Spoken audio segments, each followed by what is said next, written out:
Hepatitis C एक viral infection है, यानी वायरस की बीमारी है। ये लीवर डिजीज़ है। इसमें लीवर इन्फ्लेमेशन होती है और लीवर डैमेज होता है। इसके सिम्टम्स में बुखार, थकावट, भूख की कमी, नौजिया, वॉमिटिंग, पेट में दर्द, क्ले कलर्ड स्टूल यानी मटियाले रंग के, मिट्टी के रंग के स्टूल पखाने आते हैं। जोड़ों में दर्द हो सकता है। स्किन और आईज़ का कलर येलो हो जाता है, यानी यरकान जिसे कहते हैं वो हो जाता है। जब हेपेटाइटिस सी की इन्फेक्शन होती है तो शुरू में उसको एक्यूट इन्फेक्शन कहते हैं। ये एक्यूट इन्फेक्शन 30% लोगों में 6 माह के दौरान बग़ैर किसी इलाज के रिकवर हो जाती है। वो ठीक हो जाती है 6 माह में 30% लोगों में।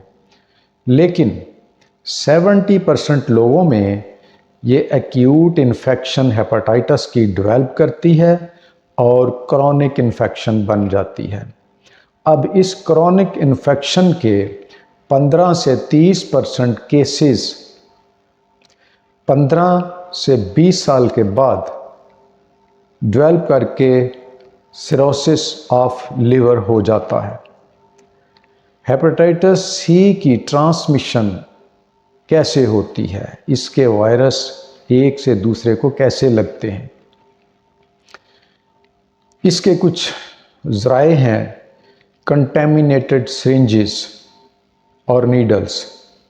जैसे हेपेटाइटिस सी के पेशेंट को जिस सिरिंज से इंजेक्शन लगाया जाता है उसी सिरिंज से किसी दूसरे ऐसे बंदे को इंजेक्शन लगाया जाए जिसको हेपेटाइटिस सी नहीं, उसको भी हो जाती है। ब्लड ट्रांसफ्यूजन से, यानी ब्लड की स्क्रीनिंग ना की जाए और हेपेटाइटिस सी के पेशेंट का ब्लड किसी दूसरे बंदे को लगा दिया जाए तो उसको भी हेपेटाइटिस सी हो जाती है। ये ब्लड टू ब्लड कांटेक्ट से फैलती है। आर्गन ट्रांसप्लांट से, यानी लीवर ट्रांसप्लांट और किडनी ट्रांसप्लांट वगैरह की वजह से भी ये बीमारी हो सकती है। किडनी डायलिसिस की वजह से, टैटूज़ बनवाने से, ऐसे बच्चों को जिनकी माँओं को पहले से हेपेटाइटिस सी है उन बच्चों को भी हेपेटाइटिस सी की इन्फेक्शन हो सकती है।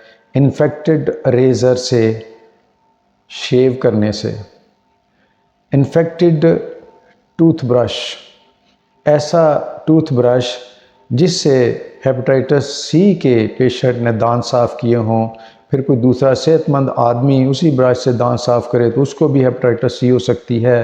कंटेमिनेटेड डेंटल इंस्ट्रूमेंटेशन से, यानी दांतों के डॉक्टर्स जो हैं वो जो इंस्ट्रूमेंट पेशेंट पे यूज़ करते हैं, दांतों पे यूज़ करते हैं, उनको अगर सही तरीके से साफ़ ना किया जाए, उनको इन्फेक्शन लगी हो हेपेटाइटिस सी वायरस की, तो दूसरे पेशेंट जिनको हेपेटाइटिस सी नहीं है उनको भी इससे हेपेटाइटिस सी की इन्फेक्शन लग सकती है।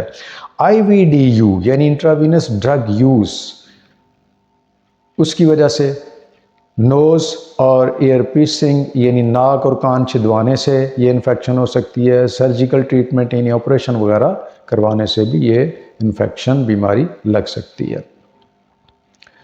तो ये जो हेपेटाइटिस सी वायरस है इसकी बहुत सी टाइप्स हैं और ये अपनी टाइप्स चेंज करता रहता है। इसकी टाइप्स को जीनोटाइप कहते हैं।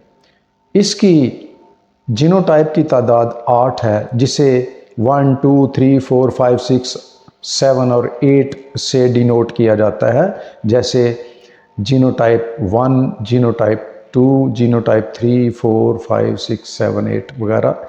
इसी तरह जीनोटाइप के अलावा इसकी कुछ सब टाइप्स होती हैं। सब टाइप्स उनकी तादाद 86 है, 86 सब टाइप्स हैं इसकी, और उनको इंग्लिश लेटर्स ABCDEF वगैरह से डिनोट किया जाता है।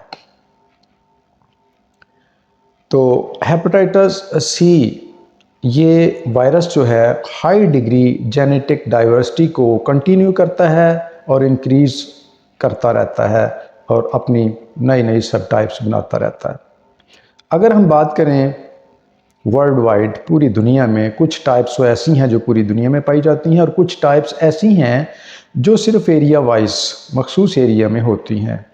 तो पाकिस्तान और इंडिया में जीनोटाइप 3A ज़्यादा पाई जाती है, यूएसए में जीनोटाइप 1A ज़्यादा है, अफ्रीका और मिडल ईस्ट में जीनोटाइप 4 ज़्यादा पाई जाती है, साउथ अफ्रीका में जीनोटाइप 5, साउथ ईस्ट एशिया में जीनोटाइप 6 और जापान में जीनोटाइप 2A, 2B और 2C ज़्यादा है।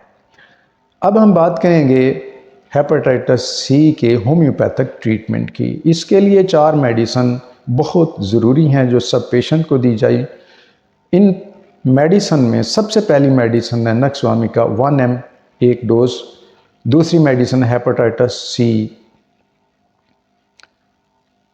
1 mg। हेपेटाइटिस सी जो है ये नोसोड है, ये 1 mg की 1 डोज दी जाए।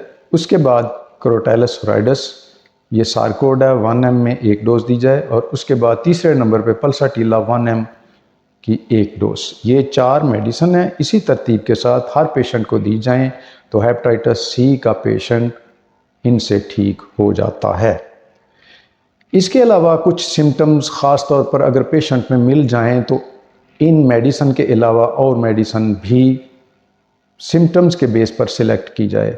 अगर पेशेंट को लीवर और स्टमक में यानी जिगर और मैदे में दर्द होता है और वो दर्द पीछे क्रॉस करता है बैक में, तो फिर चैलिडोनियम।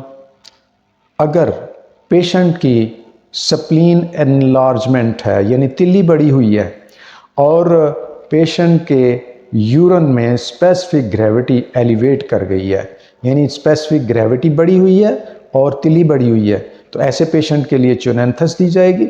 अगर पेशेंट को पेन बहुत ज़्यादा आ रहा है, लिवर में सीवियर पेन है, तो मायरिका। अगर पेशेंट मीठी चीज़ें ज़्यादा पसंद करता है और रोटी से नफ़रत करता है, खट्टे डकार आते हैं और उसकी तकलीफ़ें शाम 4 बजे से 8 बजे के दौरान बढ़ जाती हैं, तो ऐसी सूरत में लाइकोपोडियम दी जाएगी।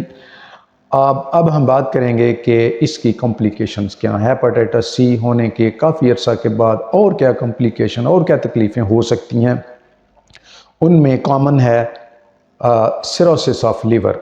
जिगर सख्त हो जाता है, नकारा हो जाता है, उसमें डीजेनरेशन हो जाती है। फिर लिवर फेलियर होता है, लिवर नकारा हो जाता है, अपना काम छोड़ जाता है और फिर लिवर कैंसर हो सकता है।